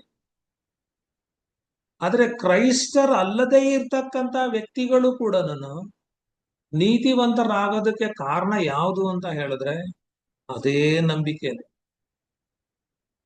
ಕ್ರೈಸ್ತರಾಗಲಿ, ಯಹೂದ್ಯರಾಗಲಿ, ಅನ್ಯ ಜನರಾಗಲಿ, ಅವಿಶ್ವಾಸಿಗಳಾಗಲಿ, ವಿಶ್ವಾಸಿಗಳಾಗಲಿ, ಯಾರೇ ಆಗಲಿ ದೇವರ ಸನ್ನಿಧಿಯಲ್ಲಿ ನೀತಿವಂತರಾಗಬೇಕಾದ್ರೆ ನಂಬಿಕೆ ಬೇಕು. ಅವರ ನಂಬಿಕೆನೇ ಕಾರಣ, ಅವರ ನಂಬಿಕೆಯೇ ಆಧಾರ. ಅದಕ್ಕೆ 31ನೇ ವಾಕ್ಯದಲ್ಲಿ ಹೇಳ್ತಕ್ಕಂಥ ಮಾತೇನಪ್ಪ ಅಂತ ಹೇಳಿ, 31ನೇ ವಾಕ್ಯದಲ್ಲಿ, ಹಾಗಾದರೆ ನಂಬಿಕೆಯಿಂದ ಧರ್ಮಶಾಸ್ತ್ರವನ್ನ ನಿರರ್ಥಕ ಮಾಡುತ್ತೇವೋ? ಎಂದಿಗೂ ಇಲ್ಲ, ಧರ್ಮ ಪ್ರಮಾಣವನ್ನ ಸ್ಥಿರಪಡಿಸುತ್ತೇವೆ. ಆದ್ರೆ ಇಲ್ಲಿ ನಂಬಿಕೆ ನಂಬಿಕೆ ನಂಬಿಕೆ ಅಂತ ಹೇಳ್ಕೊಂಡು ಬರ್ತಾ ಇರೋವಾಗ ಒಂದು ಕ್ವಶನ್ ಬರುತ್ತೆ. ಏನು ಅಂತ ಹೇಳಿದ್ರೆ, ನಾವು ನಂಬಿಕೆಯ ಮಾರ್ಗವನ್ನ ಅನುಸರಿಸಿ ನಡೆಯೋದೇ ಆದ್ರೆ ಧರ್ಮಶಾಸ್ತ್ರವನ್ನ ನಿರರ್ಥಕ ಮಾಡ್ತೇವಾ? ಧರ್ಮಶಾಸ್ತ್ರ ಪ್ರಯೋಜನವಿಲ್ಲದ ಹಾಗೆ ಆಗುತ್ತಾ? ಹಾಗಿದ್ರೆ ಧರ್ಮಶಾಸ್ತ್ರದಿಂದ ಏನು ಪ್ರಯೋಜನ ಇಲ್ವಾ? ಧರ್ಮಶಾಸ್ತ್ರ ಏನ್ ಹೇಳುತ್ತೆ?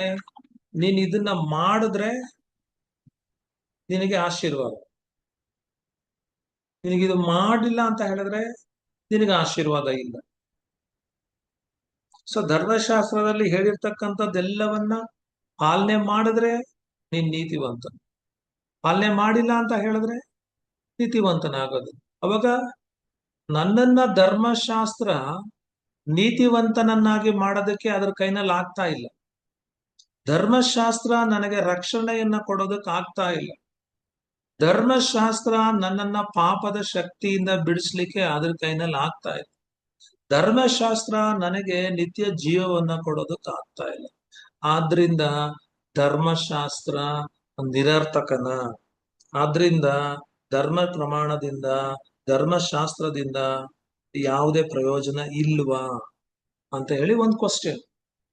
ಅದಕ್ಕೆ ಅಪೊಸ್ತಲನಾದಂತ ಪೌಲನೇ ಹೇಳ್ತಾ ಇರ್ತಕ್ಕಂಥದ್ದು ಏನು ಅಂತ ಹೇಳಿದ್ರೆ, ಇಲ್ಲ, ಆ ರೀತಿ ಅಲ್ಲ, ಎಂದಿಗೂ ಇಲ್ಲ. ಧರ್ಮ ಪ್ರಮಾಣವನ್ನ ಅದು ಸ್ಥಿರಪಡಿಸ್ತೈತೆ ಹೊರತು ನಂಬಿಕೆಯಿಂದ ಧರ್ಮ ಪ್ರಮಾಣ ಯಾವತ್ತೂ ಕೂಡ ನಿರರ್ಥಕವಾಗುವುದಿಲ್ಲ ಎಂಬುದಾಗಿ ಇಲ್ಲಿ ಅಪೊಸ್ತಲನಾದಂತ. ಅಂದ್ರೆ ಧರ್ಮಶಾಸ್ತ್ರ ಏನಪ್ಪಾ ಅಂತ ಹೇಳಿದ್ರೆ, ಈಗ ನಮ್ಮ ಕಲೆ, ನಾನು ಆಲ್ರೆಡಿ ಹೇಳಿದ್ದೆ, ಧರ್ಮಶಾಸ್ತ್ರ ಏನಂತ ಹೇಳಿದ್ರೆ ಕನ್ನಡಿ ತರ ಅಂತ ಹೇಳಿ. ಇವಾಗ ಕನ್ನಡಿಯಲ್ಲಿ ನೋಡಿದ್ರೇನೆ ನಮ್ಮ ಮುಖದಲ್ಲಿ ಏನಾದ್ರೂ ಕಲೆ ಇದ್ರೆ ಕಾಣಿಸ್ತಕ್ಕಂಥದ್ದು. ಈಗ ಕನ್ನಡಿನಲ್ಲಿ ನಮ್ಮ ಮುಖ ನೋಡ್ಕೊಂಡಿಲ್ಲ ಅಂತ ಹೇಳಿದ್ರೆ ಅದು ಕಲೆ ಇದ್ರೂ ಕೂಡ ಕಾಣಿಸಲ್ಲ. ಆ ಕಲೆ ಇರ್ತಕ್ಕಂಥ, ಗಲೀಜಿರ್ತಕ್ಕಂಥ ಮುಖದಿಂದನೇ ನಾವು ಊರೆಲ್ಲ ಸುತ್ಕೊಂಡ್ಬಾರ್ದು. ಅದೇ ಕನ್ನಡಿ ಪ್ರಯೋಜನ ಇದೆ ಅಲ್ಲ. ಕನ್ನಡಿ ಏನ್ ಮಾಡುತ್ತೆ? ನಮ್ಮ ಮುಖದಲ್ಲಿ ಇರ್ತಕ್ಕಂಥ ಕಲೆಗಳನ್ನ ಅದು ತೋರಿಸುತ್ತೆ. ಅದೇ ತರನೇ ಧರ್ಮಶಾಸ್ತ್ರದಿಂದ ಏನ್ ಪ್ರಯೋಜನ? ಅಪೊಸ್ತಲನಾದಂತ ಪೌಲನು ರೋಮಪುರದವರಿಗೆ ಬರೆದ ಪತ್ರಿಕೆ 3:20 ಹೇಳ್ತಕ್ಕಂಥದ್ದು ಏನು ಅಂತ ಹೇಳಿದ್ರೆ, ಧರ್ಮಶಾಸ್ತ್ರದಿಂದ ಪಾಪದ ಅರಿವು ಉಂಟಾಗುತ್ತದಷ್ಟೇ. ಅಂದ್ರೆ ಧರ್ಮಶಾಸ್ತ್ರದಿಂದ ಏನಪ್ಪಾ ಅಂತ ಹೇಳಿದ್ರೆ, ಧರ್ಮಶಾಸ್ತ್ರವನ್ನ ಓದುವಾಗ, ಧರ್ಮಶಾಸ್ತ್ರವನ್ನ ಧ್ಯಾನಿಸುವಾಗ ಅದು ನಮ್ಮಲ್ಲಿ ಪಾಪದ ಅರುವನ್ನ ಹುಟ್ಟಿಸ್ತೈತಂತೆ, ಪಾಪದ ಜ್ಞಾನವನ್ನ ಉತ್ಪಾದನೆ ಮಾಡುತ್ತಂತೆ. ಇದು ತಪ್ಪು, ಇದು ಸರಿ, ಇದು ನೀತಿ, ಇದು ಅನ್ಯಾಯ ಎಂಬತಕ್ಕಂತ ಒಂದು ಜ್ಞಾನವನ್ನ ಧರ್ಮಶಾಸ್ತ್ರ ಹುಟ್ಟಿಸ್ತೈತೆ. ಅವಾಗ ಧರ್ಮಶಾಸ್ತ್ರವನ್ನ ಓದುವಾಗ ನನ್ನಲ್ಲಿ ಪಾಪ ಇರೋದೇ ಆದ್ರೆ, ನನ್ನಲ್ಲಿ ಅನೀತಿ ಇರೋದೇ ಆದ್ರೆ, ನನ್ನಲ್ಲಿ ಅನ್ಯಾಯ ಇರೋದೇ ಆದ್ರೆ, ಆ ಕಲೆಗಳನ್ನೆಲ್ಲ ಕೂಡ ನಾನು ಈ ಧರ್ಮಶಾಸ್ತ್ರ ಎಂಬತಕ್ಕಂತ ಕನ್ನಡಿಯಲ್ಲಿ ನಾನು ನೋಡ್ಕೋಬಹುದು. ಆದ್ರೆ ಈ ಧರ್ಮಶಾಸ್ತ್ರ ಕನ್ನಡಿಯಾಗಿರ್ತಕ್ಕಂಥ ಈ ಧರ್ಮಶಾಸ್ತ್ರವನ್ನ ತೆಗೆದುಕೊಂಡು ನನ್ನ ಮುಖಕ್ಕೆ ಅಂಟ್ಕೊಂಡಿರ್ತಕ್ಕಂಥ ಈ ಕಲೆಗಳನ್ನ ತೊಳ್ಕೊಳಕ್ ಸಾಧ್ಯನಾ? ಸೊ ಕನ್ನಡಿನಲ್ಲಿ ಮುಖ ನೋಡ್ಕೊಳ್ತಾರೆ ಹೊರತು ಯಾರು ಕೂಡ ಕನ್ನಡಿ ತಕೊಂಡು ಮುಖನ ಕ್ಲೀನ್ ಮಾಡ್ಕೊ.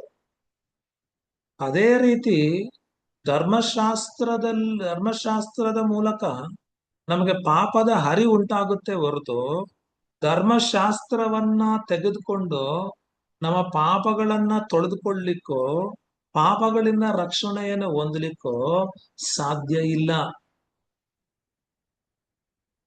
ಅದ್ರ ಅರ್ಥ ಏನಪ್ಪಾ ಅಂತ ಹೇಳಿದ್ರೆ, ಕನ್ನಡಿ ಮುಖ್ಯನಾ? ನಮ್ ಜೀವನದಲ್ಲಿ ಕನ್ನಡಿ ಮುಖ್ಯನಾ? ಕನ್ನಡಿ ಮುಖ್ಯ. ಅದೇ ರೀತಿ ಧರ್ಮಶಾಸ್ತ್ರ, ನ್ಯಾಯ ಪ್ರಮಾಣ ನಾವು ಮುಖ್ಯನಾ? ಮುಖ್ಯ. ಅದು ಬಹಳ ಬಹಳ ಮುಖ್ಯ. ಯಾಕೆ ಅಂತ ಹೇಳಿದ್ರೆ ಅದು ನಮ್ಮ ಪಾಪಗಳನ್ನ ತೋರಿಸ್ಕೊಡುತ್ತೆ. ಆದ್ರೆ ಧರ್ಮಶಾಸ್ತ್ರದ ಮೂಲಕ ನಾವು ರಕ್ಷಣೆಯನ್ನ ಹೊಂದೋದಕ್ಕೆ ಆಗೋದಿಲ್ಲ. ಧರ್ಮಶಾಸ್ತ್ರ ನಮಗೆ ರಕ್ಷಣೆಯನ್ನ ಕೊಡೋದಿಲ್ಲ. ನಾವು ಆ ರಕ್ಷಣೆಯನ್ನ ನಂಬಿಕೆಯ ಮೂಲಕ ಹೊಂದುತ್ತೇವೆ. ಹೆಂಗೆ ಅಂತ ಹೇಳಿದ್ರೆ, ಯೇಸು ಕ್ರಿಸ್ತನು ಶಿಲುಬೆಯ ಮೇಲೆ ತನ್ನ ಒಂದು ರಕ್ತವನ್ನ ಸುರಿಸುವುದರ ಮೂಲಕ, ತನ್ನ ಒಂದು ಜೀವವನ್ನ ಕೊಡುವುದರ ಮೂಲಕ ನಮ್ಮ ಸಾಲವನ್ನ ಯೇಸು ಕ್ರಿಸ್ತನ ತೀರಿಸಿ ನಮಗೆ ಬಿಡುಗಡೆಯನ್ನ ಕೊಟ್ಟಿದ್ದಾನೆ. ನಮ್ಮ ಬಿಡುಗಡೆಯನ್ನ ಆತನ ಸಂಪಾದನೆ ಮಾಡ್ಕೊಂಡು, ನಮ್ಮ ಬಿಡುಗಡೆಯನ್ನ ಆತನ ಗಳಿಸಿದ್ದಾನೆ. ಸೊ ಆತನ ಮೂಲಕ ನಮಗೆ ಬಿಡುಗಡೆ ಉಂಟು.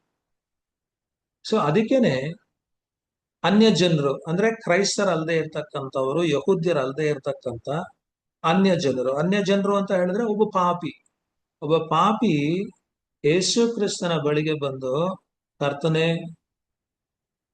ನನ್ನಲ್ಲಿ ಒಳ್ಳೆದೇನು ವಾಸವಾಗಿಲ್ಲ, ನಾನು ಒಳ್ಳೆಯವನೇ ಅಲ್ಲ, ನಾನು ಮಹಾಪಾಪಿ, ನಾನು ಬರೀ ಕೈನಲ್ಲಿ ಅಂದ್ರೆ ಖಾಲಿ ಕೈನಲ್ಲಿ ನಿನ್ನ ಸನ್ನಿಧಿಗೆ ನಾನು ಬಂದಿದ್ದೇನೆ, ನನ್ನ ಪಾಪಗಳು ನನಗೆ ಗೊತ್ತುಂಟು, ದಯಮಾಡಿ ನನ್ನ ಪಾಪಗಳನ್ನ ಕ್ಷಮಿಸು ದೇವ್ರೆ, ನಿನ್ನ ರಕ್ತದಿಂದ ನನ್ನನ್ನ ಶುದ್ಧಿಗೊಳಿಸು, ನಿನ್ನ ರಕ್ತದಿಂದ ತೊಳೆದು ಬಿಡು ಸ್ವಾಮಿ, ನನ್ನನ್ನ ನಿರ್ಮಲಗೊಳಿಸಿ ಅಂತ ಹೇಳಿ ಯಾರಾದ್ರೂ ಪ್ರಾರ್ಥನೆ ಮಾಡೋದೇ ಆದ್ರೆ ಯೇಸು ಸ್ವಾಮಿ ಬಳಿಗೆ ಬಂದು ನಿಜವಾಗ್ಲೂ ಯೇಸು ಸ್ವಾಮಿ ಆ ಪ್ರಾರ್ಥನೆನ ಕೇಳ್ತಾರೆ, ಆ ಪ್ರಾರ್ಥನೆಗೆ ಉತ್ತರ ಕೊಡ್ತಾರೆ, ಅವನ ಪಾಪಗಳನ್ನ ಕ್ಷಮಿಸ್ತಾರೆ, ಅವನಿಗೆ ಖಂಡಿತವಾಗಿ ಬೇಕಾಗಿರ್ತಕ್ಕಂಥ ರಕ್ಷಣೆಯನ್ನ ಕೊಡ್ತಾರೆ. ಆದ್ರೆ ಈ ಅನ್ಯ ಜನರು ಅಥವಾ ಈ ಒಬ್ಬ ಪಾಪಿ ಈ ಪಾಪಗಳ ಕ್ಷಮಾಪಣೆಯನ್ನ ಹೊಂದಿಕೊಳ್ಳಿಕ್ಕೆ, ಈ ಪಾಪಗಳಿಂದ ರಕ್ಷಣೆಯನ್ನ ಪಡೆದುಕೊಳ್ಳಿಕ್ಕೆ ಏನ್ ಮಾಡ್ದ? ಏನಾದ್ರೂ ಒಳ್ಳೆ ಕೆಲಸ ಮಾಡದ್ನ? ಏನಾದ್ರೂ ನೀತಿ ಕ್ರಿಯೆಗಳು ಮಾಡದ್ನ? ಏನಾದ್ರೂ ಪುಣ್ಯ ಕ್ರಿಯೆಗಳನ್ನ ಏನಾದ್ರೂ ಮಾಡದ್ನ? ಏನೂ ಇಲ್ಲ. ಅವನಿಗೆ ಈ ಪಾಪ ಕ್ಷಮಾಪಣೆ ಸಿಕ್ತು, ಅವನಿಗೆ ರಕ್ಷಣೆ ಸಿಕ್ತು, ಅವನ ದೇವರ ಮಗನಾದ, ಅವನು ದೇವರ ಸನ್ನಿಧಿಯಲ್ಲಿ ನೀತೀಕರಿಸಲ್ಪಟ್ಟ, ಅವನು ಇದುವರೆಗೂ ಒಂದೇ ಒಂದು ಪಾಪ ಮಾಡಿಲ್ಲ, ಆ ರೀತಿ ಅವನು ಯೇಸು ಕ್ರಿಸ್ತನ ರಕ್ತದ ಮೂಲಕ ಶುದ್ಧೀಕರಿಸಲ್ಪಟ್ಟ. ಇದೆಲ್ಲ ಸಿಕ್ಕಿದ್ದೇನು ಅಂತ ಹೇಳಿದ್ರೆ ಅವನು ಮಾಡಿದಂತ ಪುಣ್ಯ ಕ್ರಿಯೆಗಳಿಂದ ಅಲ್ಲ, ಆದ್ರೆ ನಂಬಿಕೆಯಿಂದ.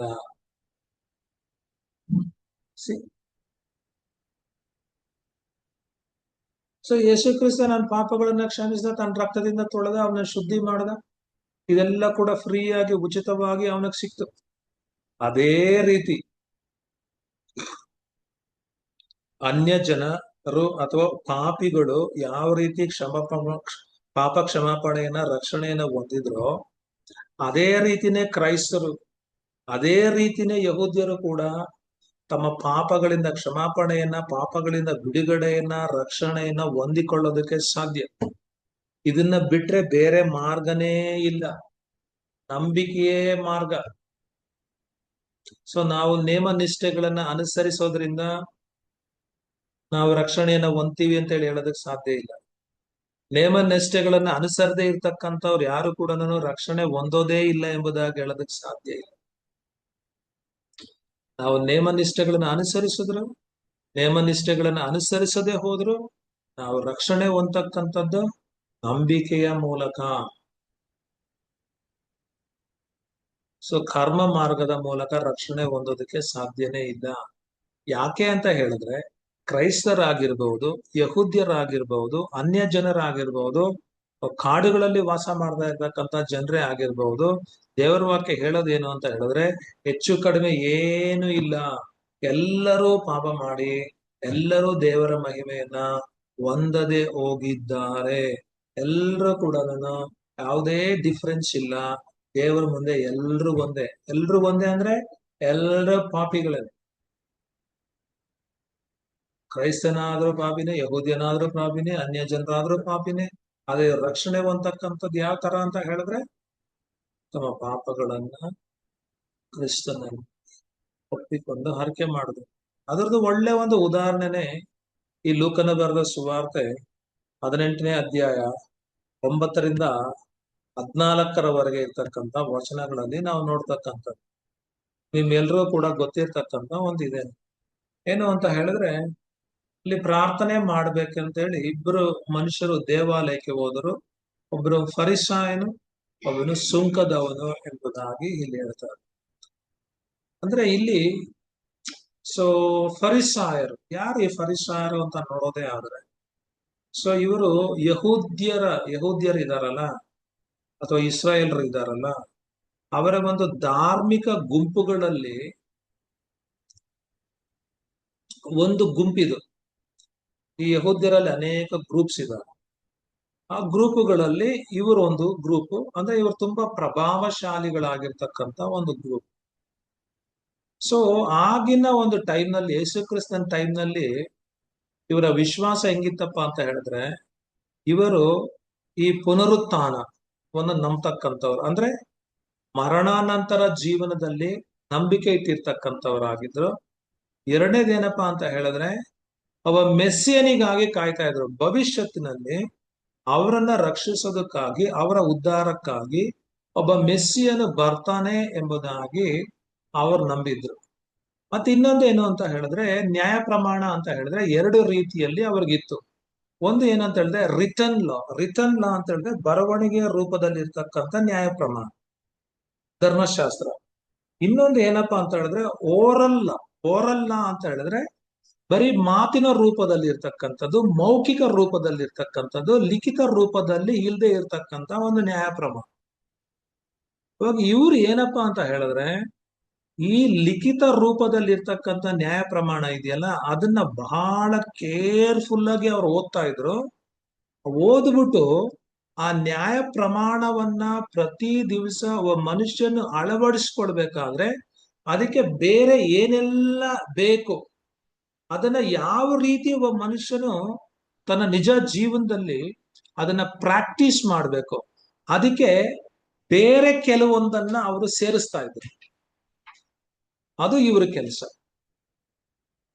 ಸೊ ಅದಕ್ಕೆ ಇವರು ಸಾಮಾನ್ಯ ಜನರಿಂದ, ಶಾಸ್ತ್ರಿಗಳಿಂದ ಬೇರ್ಪಟ್ಟಂತ ಒಂದು ಗ್ರೂಪ್ ಇದು. ಸೊ ಇವರಲ್ಲಿ ಒಬ್ಬನ ಅವತ್ತು ದೇವಾಲಯದಲ್ಲಿ ಬಂದು ಪ್ರಾರ್ಥನೆ ಮಾಡ್ತಾ ಇರ್ತಕ್ಕಂಥದ್ದು. ಇವಾಗ ಟ್ಯಾಕ್ಸ್ ಕಲೆಕ್ಟರ್ಸ್ ಅಂತ ಹೇಳಿದ್ರೆ, ಸುಂಕದವರು ಅಂತ ಹೇಳಿದ್ರೆ ಇವರು ತೆರಿಗೆ ವಸೂಲಿ ಮಾಡ್ತಕ್ಕಂಥವ್ರು. ಇವರು ಆಕ್ಚುಲಿ ರೋಮನ್ ಗೌರ್ಮೆಂಟ್ ಇಂದ ನೇಮಿತಗೊಂಡಂತವ್ರು. ಯಹೂದ್ಯರಿಗೆ ರೋಮನ್ಸ್ ಅಂತ ಹೇಳಿದ್ರೆ ಆಗದೇ ಇಲ್ಲ. ಈ ರೋಮನ್ರು ಯಾವಾಗ್ಲೂ ಯಹೂದ್ಯರಿಗೆ ವಿರೋಧಿಗಳು. ಆದ್ರೆ ಇವರ ಜನರೇನೆ ಕೆಲವರು ಹೋಗಿ ರೋಮ್ ಗೌರ್ಮೆಂಟ್ ಅಲ್ಲಿ ಕೆಲ್ಸಕ್ಕೆ ಸೇರ್ಕೊಂಡು ಈ ಜನರ ಹತ್ರ, ತಮ್ಮ ಸ್ವಂತ ಜನರ ಹತ್ರನೇ ಟ್ಯಾಕ್ಸ್ ಕಲೆಕ್ಟ್ ಮಾಡ್ತಾ ಇದ್ರು ಇವರು.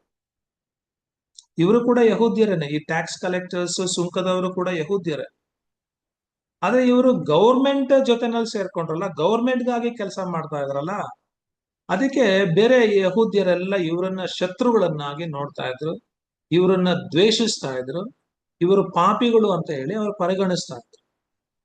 ಆದ್ರೆ ಈ ಸುಂಕದವ್ರು ಏನ್ ಮಾಡ್ತಾ ಇದ್ರು ಅಂತ ಹೇಳಿದ್ರೆ, ಅವರಿಗೆ ನಿಶ್ಚಯಿಸಿರ್ತಕ್ಕಂಥ ಸುಂಕ ಮಾತ್ರ ಅಲ್ಲ, ಅವರು ಟ್ಯಾಕ್ಸ್ ಅನ್ನ ಕಲೆಕ್ಟ್ ಮಾಡ್ತಾ ಇದ್ರು. ಆ ಟ್ಯಾಕ್ಸ್ ನ ರೋಮನ್ ಗವರ್ಮೆಂಟ್ಗೆ ಸಂಗ್ರಹಿಸಿ ಕೊಡ್ತಾ ಇದ್ರು. ಆದ್ರೆ ಇನ್ನೊಂದು ವಿಷಯ ಏನಪ್ಪಾ ಅಂತ ಹೇಳಿದ್ರೆ, ಅವರು ಈ ಯಹೂದ್ಯರಿಂದ ನಿಶ್ಚಯಿಸಿರ್ತಕ್ಕಂಥದ್ದಕ್ಕಿಂತ ಹೆಚ್ಚಾಗಿ ಅತಿರೇಕವಾದಂತ ಶುಲ್ಕವನ್ನ ಅಥವಾ ಟ್ಯಾಕ್ಸ್ ಅನ್ನ ಅವ್ರು ಕಲೆಕ್ಟ್ ಮಾಡ್ತಾ ಇದ್ದಿದ್ರಿಂದ, ಸೊ ಇವ್ರ ಮೇಲೆ ಯಾವಾಗ್ಲೂ ಕೂಡ ಜನರಿಗೆ ಕೋಪ. ಅವಾಗ ಗೊತ್ತಾಯ್ತಲ್ಲ, ಎರಡು ಗ್ರೂಪ್ಗಳು ಯಾವುದು ಅಂತ ಹೇಳಿದ್ರೆ, ಒಂದು ಪಾಪಿಗಳ ಗ್ರೂಪ್, ಇನ್ನೊಂದು ಧಾರ್ಮಿಕ ವ್ಯಕ್ತಿಗಳ ಒಂದು ಗ್ರೂಪ್. ಸೊ ಅಂತ ವ್ಯಕ್ತಿಗಳಲ್ಲಿ ಇಬ್ರು ಕೂಡ ಹೋಗಿ ಪ್ರಾರ್ಥನೆ ಮಾಡ್ತಾರೆ. ಫರಿಸಾಯನ ಪ್ರಾರ್ಥನೆ ಮಾಡೋದು ಏನು ಅಂತ ಹೇಳಿದ್ರೆ, ಫರಿಸಾಯನು ನಿಂತುಕೊಂಡು ಪ್ರಾರ್ಥಿಸುವಾಗ ತನ್ನೊಳಗೆ ದೇವರೇ ಸುಲುಕೊಳ್ಳುವವನು, ಅನ್ಯಾಯಗಾರನು, ಆದರ ಮಾಡುವವನು ಆಗಿರುವ ಉಳಿದ ಜನರಂತೆ ನಾನಲ್ಲ, ಹೊಗಳ್ಕೊಳ್ತಾ ಇದ್ದಾನೆ. ದೇವರ ಸನ್ನಿಧಿಯಲ್ಲಿ ಹೊಗಳಿಕೊಳ್ಳೋದಕ್ಕೆ ಆಸ್ವಾದನೆ ಇಲ್ಲ, ಆದ್ರೆ ಈ ಮನುಷ್ಯನು ಹೊಗಳ್ಕೊಳ್ತಾ ಇದ್ದಾನೆ. ಈ ಸುಂಕದವನಂತೆಯೂ ಅಲ್ಲ, ಆದುದರಿಂದ ನಿನಗೆ ನಾನು ಸ್ತೋತ್ರ ಮಾಡುತ್ತೇನೆ, ವಾರಕ್ಕೆ 2 ಆವರ್ತಿ ಉಪವಾಸ ಮಾಡುತ್ತೇನೆ, ನಾನು ಸಂಪಾದಿಸುವ ಎಲ್ಲದರಲ್ಲಿಯೂ 10ರಲ್ಲೊಂದು ಪಾಲನ್ನು ಕೊಡುತ್ತೇನೆ ಅಂದುಕೊಂಡನು.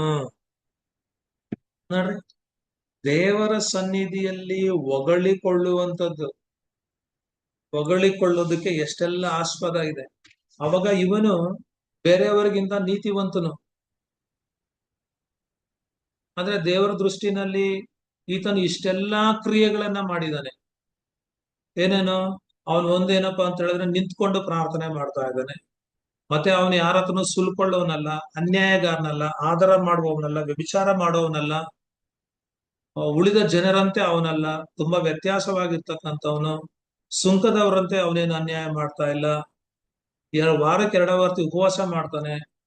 ಮತ್ತೆ ಆತನಿಗೆ ಏನೆಲ್ಲ ಸಂಪಾದನೆ ಸಿಗುತ್ತೋ ಅದ್ರ 10ರಲ್ಲೊಂದು ಪಾಲನ್ನ ಕೊಡ್ತಾನೆ. ಆದ್ರೆ ಈ ವ್ಯಕ್ತಿ ರಕ್ಷಣೆ ಹೊಂದಿದಾನ?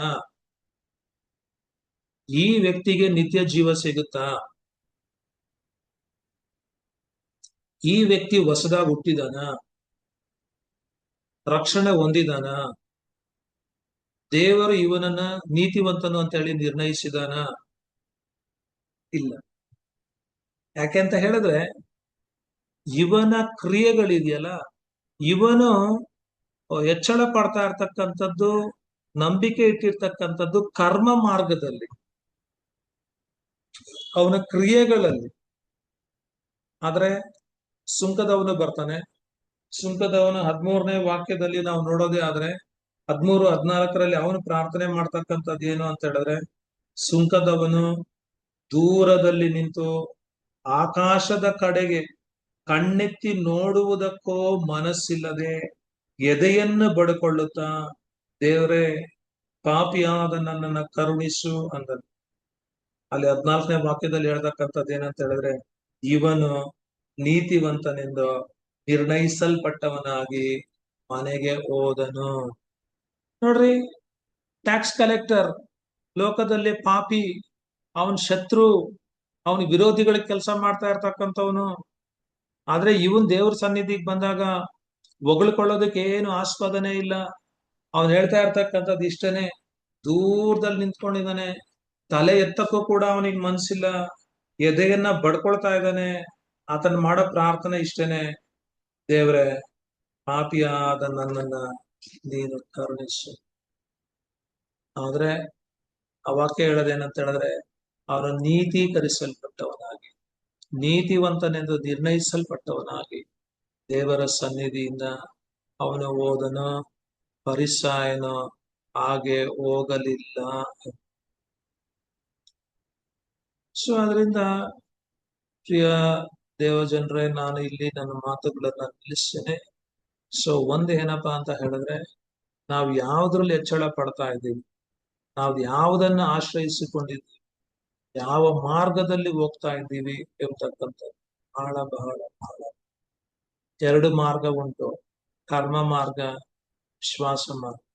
ವಿಶ್ವಾಸ ಮಾರ್ಗದಲ್ಲಿ ಹೋಗೋದೇ ಆದ್ರೆ ಸೊ ಎಲ್ಲವನ್ನ ನಾವು ಅನುಭವಿಸ್ಬೋದು. ಕರ್ಮ ಮಾರ್ಗದಲ್ಲಿ ಹೋಗೋದೇ ಆದ್ರೆ ಎಲ್ಲವನ್ನ ಕಳ್ಕೊಳ್ಳಬಹುದು. ಸೊ ಅದರಿಂದ ನಮ್ಗೆ ಯಾವ್ದು ಬೇಕೋ ಅದನ್ನ ನಾವೇ ಡಿಸೈಡ್ ಮಾಡುವ. ಸೊ ಈಗ ನಿಮಗೇನಾದ್ರೂ ಕ್ವಶನ್ಸ್ ಇರೋದೇ ಆದ್ರೆ ಹೇಳ್ಬಹುದು.